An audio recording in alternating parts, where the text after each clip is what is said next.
Kak, dari poh paduk ke antrian ini. Hana dak dek kan mandang. Cuma betul lah tak menunggu informasi lah itu. Lampu derun pak tinggal. Oh, lah menurut. Tapi wajib besar lah. Yo, Nyo tujuan antrinya untuk nak minta agak murah. Tagah murah. Dapat hak double leh 25 minyak pak enceran pak kedai. Oh, cerah mak kira happy mak. Nah yang leh 28 gaji no. Kak, selain gah sembako-sembako lain pun yang kira cek no Kak.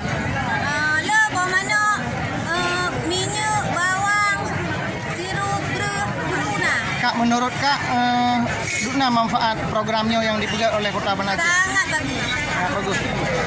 Semoga sering-sering Kak. Semoga bernalam lagi-laginya. Good.